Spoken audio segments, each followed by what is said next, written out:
বিজেপির বাকি তালিকা কি খুঁজে পেলেন আপনি? কোনো চমক, কোনো খুব গুরুত্বপূর্ণ পয়েন্ট যেটা মোড় ঘুরিয়ে দিতে পারে বঙ্গ রাজনীতির?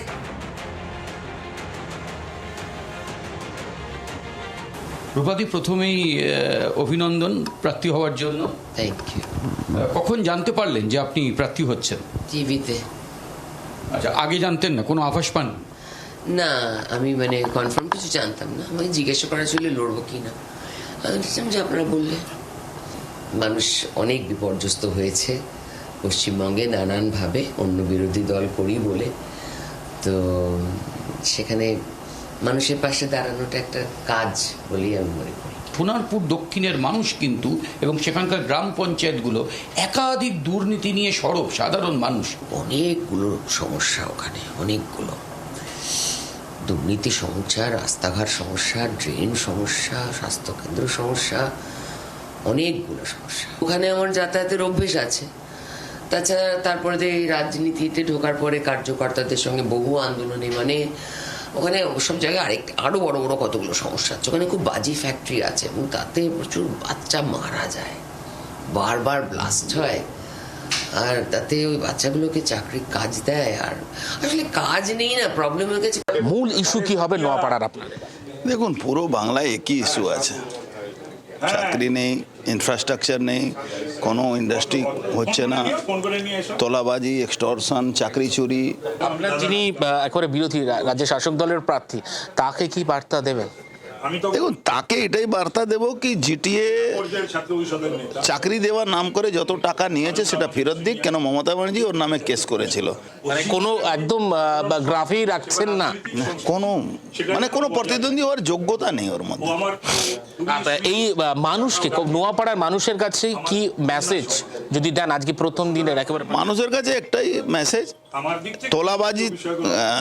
তোলাবাজদের থেকে নোয়াপাড়াকে মুক্ত করব, পুকুর ভরাট থেকে মুক্ত করব, মানুষের উপরে এক্সটর্শনটাকে থেকে মুক্ত করব। প্রার্থী তালিকায় নাম থাকা, এটা এক্সপেক্ট করেছিলেন? একদম করিনি। আমি অ্যাকচুয়ালি ভেবেছিলাম, আমাকে তো 2011 পর ইলেকশনে দেয়নি কখনো, এবং আমি থ্যাঙ্কফুল শ্রমিকদা এটা এরমভাবে ভেবেছেন যে বালিগঞ্জের নিজের মেয়ে।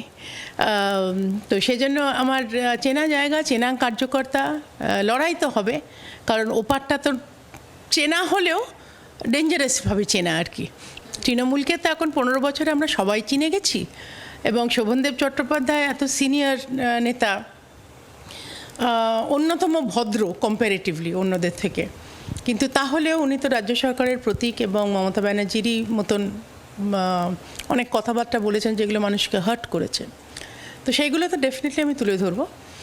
তার সঙ্গে যেটা আমি করব যে যেহেতু আমাদের এখানে minority is a very deciding factor, almost 79% এখানে মাইনরিটি। অফিসিয়ালি হয়তো তোমার 64-63 এরকম বলবে, কিন্তু আমি জানি অনেকটাই ডিসাইডিং ফ্যাক্টর। তো তাদেরকে আমাকে বলতে হবে যে আপনাদের চয়েস নিতে হবে। মূল কি ইস্যু হতে চলেছে তাপস দা এবারের ভোটে চারপাশে যে পরিস্থিতি? এত ইস্যু বলে শেষ হবে না তো। মূল কি ইস্যু মূল ইস্যু শিক্ষা, মূল ইস্যু স্বাস্থ্য, মূল ইস্যু শিল্প, মূল ইস্যু কর্মসংস্থান, মূল ইস্যু পুলিশি রাজ, মূল ইস্যু দুর্বৃত্তরাজ, মূল ইস্যু দুর্নীতিরাজ, মূল ইস্যু আইন শৃঙ্খলার অবনতি, মূল ইস্যু মানুষের কে জীবন্ত জ্বালিয়ে দিচ্ছে, পুড়িয়ে দিচ্ছে, কুপিয়ে মেরে দিচ্ছে। আপনি প্রার্থী, সেই জায়গাটা একেবারে চেনা মাঠ। আপনার অপোনেন্ট যিনি রয়েছেন প্রথমবার প্রার্থী রাজ্যের শাসক দলের, কি বলবেন? কাউকে না কাউকে প্রথমবার প্রার্থী তো হতে হয়। আমিও তো কখনো প্রথমবার প্রার্থী ছিলাম। লড়াই হবে না? একবার পোড় খাওয়া রাজনীতিবিদ একদিকে, তিনি সমস্ত কিছু জানেন, এবং একজন একেবারে নবাগত প্রার্থী। আমি শুধু এটাই চাইবো যে এবার পশ্চিমবাংলায় নির্বাচনের মতন হোক, সকলের প্রতি, সমস্ত রাজনৈতিক দলের প্রতি, সমস্ত রাজনৈতিক দলের যেন শ্রদ্ধা থাকে, প্রার্থীদের প্রতি, কর্মীদের প্রতি এটা যেন থাকে, যেটা তলানিতে এসে ঠেকেছে এবং তৃণমূলের আমলেই। সকলেরই যে প্রাপ্তি হচ্ছে এমনটাও নয়, কিন্তু অনেকে নীরব রয়েছেন অপ্রাপ্তিতেই। তেমন অনেক চরিত্র আছে বঙ্গ রাজনীতিতে। এই মুহূর্তে আমার মনে আসছে সুব্রত বক্সির নাম। সুব্রত বক্সী রাজ্যসভায় হই হই করে চতুর্দিকে রটল, তিনি আবার যাচ্ছেন। শিকে ছিঁড়ল না। বিধানসভা না, তার মানে সুব্রত বক্সী সংসদীয় রাজনীতিতে থাকলেন না। তিনি বরাবরই লো কি মেনটেন করেন, বরাবর মমতা বন্দ্যোপাধ্যায়ের আশপাশেই থাকেন। হ্যাঁ, দলে একটি পদ আছে, হয়তো সেটা থেকেও যাবে, তবু তার সারা জীবনের হিসেবে প্রাপ্তি কতটুকু? পেলেন কি তৃপ্ত হওয়ার মতো কিছু?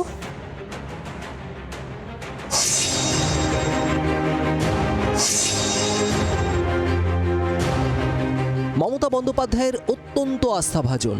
তৃণমূল কংগ্রেসের জন্মলগ্ন থেকেই মমতা বন্দ্যোপাধ্যায়ের বিশ্বস্ত সহযোদ্ধা। তৃণমূল নেত্রীর সঙ্গেই দলের অনেক চড়াই উতরাইয়ের সাক্ষী।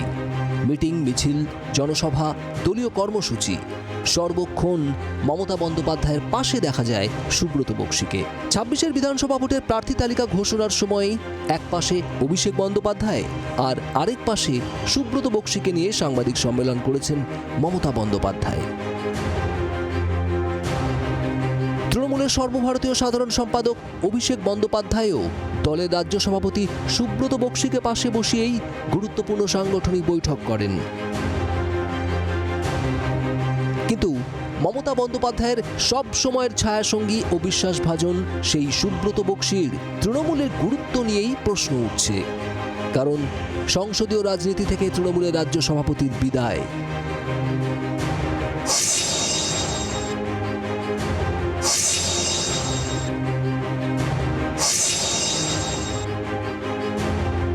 সুব্রত বক্সী ফের রাজ্যসভায় প্রার্থী হবেন বলে রাজ্য থেকে নির্বাচিত রাজ্যসভার সাংসদদের মেয়াদ শেষের সময় থেকেই শোনা যাচ্ছিল। পরে গুঞ্জন শুরু হয় শারীরিক কারণে প্রার্থী নাও হতে পারেন। তবে পরে সেই গুঞ্জন সীমিত হয়ে সুব্রত বক্সীর প্রার্থী হওয়ার সম্ভাবনা উজ্জ্বল হয়। কিন্তু রাজ্য থেকে তৃণমূলের কোটার 4টি আসনে রাজ্যসভায় গেলেন বাবুল সুপ্রিয়, রাজীব কুমার, মেনকা গুরুস্বামী, কোয়েল মল্লিক। এরপর ২৬-এর বিধানসভা ভোটে তৃণমূলের প্রার্থী তালিকাতেও দেখা গেল না সুব্রত বক্সীর নাম।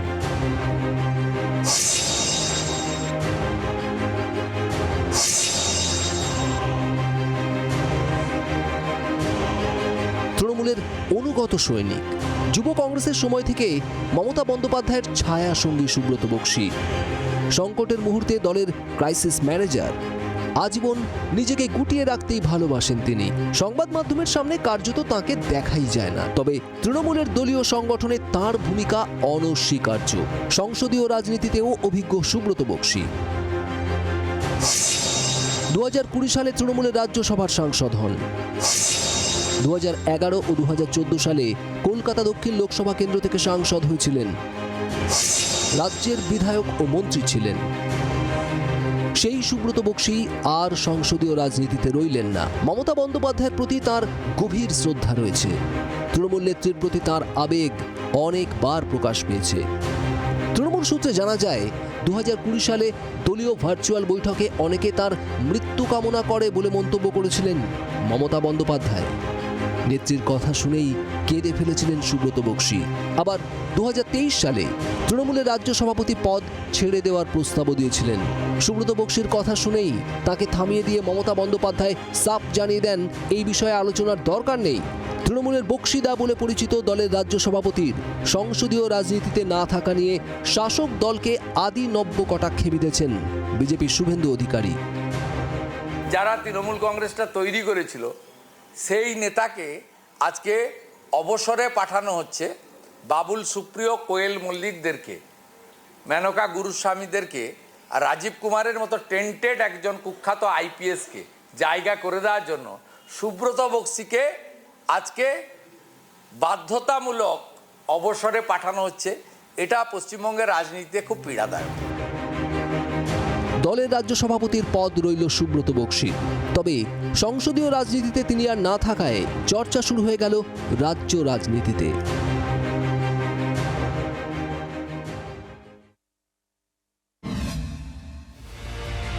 সেই 2009 সাল থেকে রাজগঞ্জের বিধায়ক খগেশ্বর রায়।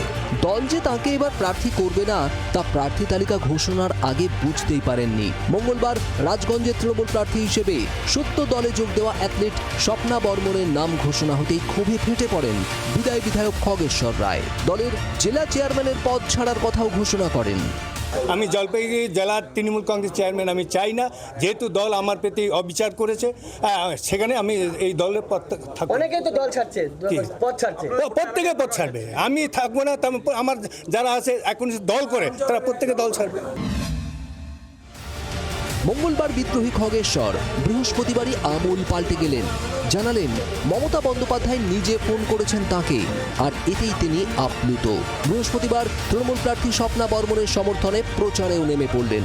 বললেন বিজেপিকে আগেও এখানে জিততে দেননি, এবারেও দেবেন না। উনি যে নিজে ফোন করেছেন আমাকে এবং আমাকে ডেকে পাঠিয়েছেন আমাদের শিলিগুড়ির মেয়র, বলছে দিদি তোমার সাথে কথা বলবে এক ইয়েতে, তুমি আমার বাড়িতে আসো। ফোন করেন, আমার চেতনাবোধ ফুরিয়ে গেল যে আবেগতাড়িতভাবে যেটা আমি বলেছি সেটা আবেগতাড়িতভাবে আমি বলেছি আমি আপনার দলেই করব, অন্য দলে যাব না। আপনি যা দায়িত্ব দেবেন সেই দায়িত্ব আমি পালন করব। বাঁকুড়ার রানীবাঁধেও এবার প্রার্থী বদল করেছে তৃণমূল। টিকিট পাননি এখানকার গত দুবারের বিধায়ক রাজ্যের মন্ত্রী জ্যোৎস্না মান্ডি। তার বদলে এবার রানীবাঁধে তৃণমূল প্রার্থী করেছে অধ্যাপিকা তনুশ্রী হাঁসদাকে। নয়া প্রার্থীকে কি মেনে নেবেন বিদায়ী বিধায়ক? জল্পনায় জল ঢেলে বুধবারই দলীয় প্রার্থীর সমর্থনে প্রচারে নেমে পড়েন জ্যোৎস্না মান্ডি। দলের সর্বোচ্চ নির্দেশ কখনো কেউ থাকে, কখনো কেউ থাকে না, কিন্তু দল যাকে যোগ্য মনে করেন তাকে করেন। দল আমাকে অনেক সম্মান দিয়েছেন, অনেক জায়গা দিয়েছেন। আমার দৃঢ় বিশ্বাস তনুশ্রী একজন উচ্চ শিক্ষিত মানুষ আছে, আমরা দুজন মিলে বিজেপির বিরুদ্ধে রুখে দাঁড়াবো। আমি এখান থেকে প্রার্থী পদে নির্বাচিত হয়েছি, এটা একেবারেই সর্বভারতীয় তৃণমূল নেতৃত্বের বলা যেতে পারে শীর্ষ নেতৃত্বের সিদ্ধান্ত। এবং সেখানে বিগত যিনি বিধায়ক ছিলেন তিনি এসেছিলেন এবং সৌজন্যমূলক যে সাক্ষাৎকার হয়েছে, আমি এটার জন্য অবশ্যই ধন্যবাদ জানাবো, বা আমার দিক থেকেও আমি সৌজন্যমূলক একটা সম্পর্ক বজায় রেখেই আমি ওনার সাথে কথাও বলেছি আজকে। প্রার্থীর পাশে থাকলেও একই সঙ্গে দলের একাংশের বিরুদ্ধে তোপও দেখেছেন বিদায়ী বিধায়ক। প্রার্থী ঘোষণার পর তার বাড়ির সামনে দলেরই কিছু কর্মী বোমা ফাটিয়েছে বলে অভিযোগ জ্যোৎস্না মান্ডির।